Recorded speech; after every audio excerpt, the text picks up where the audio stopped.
এখন হইলো স্যাম্পল আসলে মেশিনের ওপেন অবস্থায় এইখানে যে এই যে এসকালারের চিহ্ন দিয়ে আবদ্ধ, এইটা কিন্তু একটা রেজাল্ট। এইটা কিসের রেজাল্ট? সিএমসি রিপোর্ট বা সিএমসি ভ্যালু অথবা সিএমসি টেস্ট রেজাল্ট অথবা যে এল স্টার বি স্টারের ভ্যালু।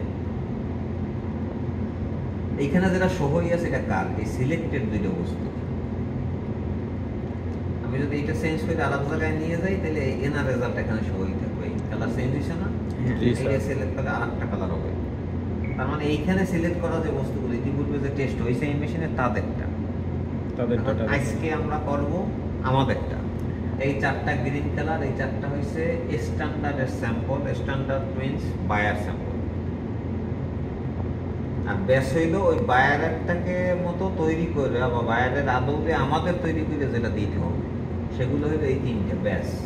হ্যাঁ, এটা তিনটে ব্যাসের কাজে লাগে। আর এই চারটা বায়ার স্যাম্পল বা স্ট্যান্ডার্ডের জন্য কাজে লাগে। ব্যাস তিনটা কই? এই তিনটে।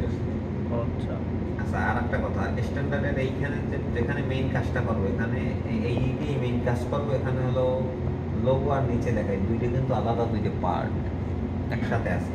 এই ব্যাসের ক্ষেত্রে এইখানে সেম আলাদা দুইটা পার্ট। এই পার্টের নিয়ম হয়েছে তোমার নিচেরটায় না, উপরের যে লোগো বা আইকন আছে এখানে ক্লিক করতে হবে। আচ্ছা, এই ক্লিক করার আগে হলো আমাকে স্যাম্পলটা সেট করতে হবে। এই দুইটা কাছাকাছি কালারের আছে, এই দিক দিয়েই করি। এইটা ধরো বায়ারের স্যাম্পল। এই মেশিনে স্যাম্পল দেওয়ার নিয়ম হয়েছে স্যাম্পলটা মিনিমাম 4 লেয়ার করে দিতে হবে। 4 লেয়ার কিসে দিতে হবে? এই যে আইসোজা, এটা এই ক্যামেরা। আসলে মেশিন করে কি, মেশিন কিন্তু এই ছবি থেকে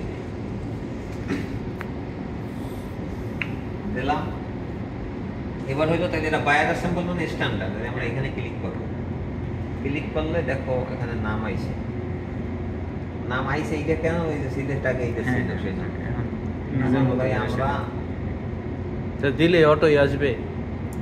ওইখানে ক্লিক করলে এই অপশনটা আসবে। এই অপশনটা আসার আগেই তোমার ওইটা সেট করে রাখতে হবে। কোথায় ক্লিক করব? দেওয়ার পরে ওই যে স্ট্যান্ডার্ড উপরেটাই লোগোতে বা আইকনে।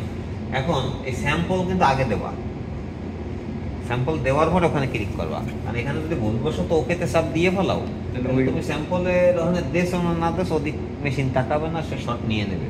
বেলাং শট নিলেও সে নেবে। বুঝতে পারছি, স্যাম্পল আগে দিয়ে নিতে হবে। হ্যাঁ,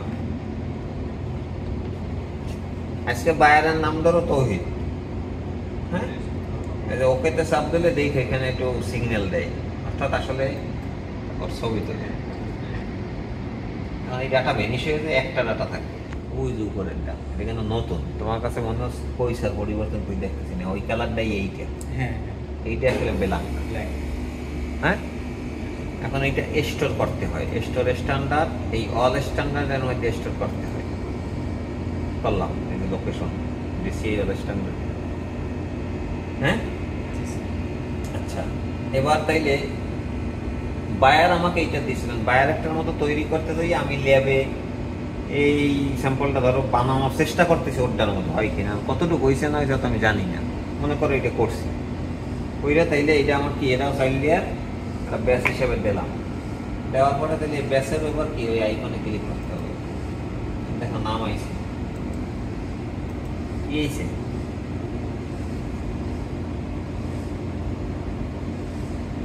তৌহিদ। এটা বায়ার থেকে বায়ার যে তৌহিদ, তৌহিদের জন্য আমি ব্যাস অন বানাইলাম কেবল। ব্যাস অন এই জন্য এটা ফার্স্ট। এটার জন্য আমার 10টা স্যাম্পলও বানান লাগবে করে। সেটা 2, 3 এভাবে অটো সিরিয়াল সে জেনারেট করবে। প্রথমবার তো আমার লিখে দিতে হবে। আচ্ছা, তাইলে এবার ওই ওকেটা চাপ দিলে ও ছবি নিয়ে এবার পূর্ণাঙ্গ তোমাকে একটা সিএমসি রিপোর্ট অথবা del L star B star value সহ দেবে অটোমেটিক। এবং সিএমসি ডিসিশনে আসছে কি পাস, মানে বিল আছে অনেক। আচ্ছা, ব্যাসটা কি ডার্কার, মোর রেড, মোর ইয়েলো, এইটা সেখানে এখানেও প্রকাশ হয়েছে। স্যার বলছিল না ডেল এল স্টারে বা মাইনাস কোথায় থাকবে, প্লাস কোথায় থাকবে, এরকম বোঝানো হয়েছে না? ওই সেইটা এইটা। এরপরে পুরো এখানে এই মানে এই অ্যারোসিনের ভিতরে যেটুকু আছে এটা একটা রেজাল্ট। এই রেজাল্ট এটা সিএমসি রেজাল্ট অথবা সিএমসি রিপোর্ট অথবা ডেল এল স্টার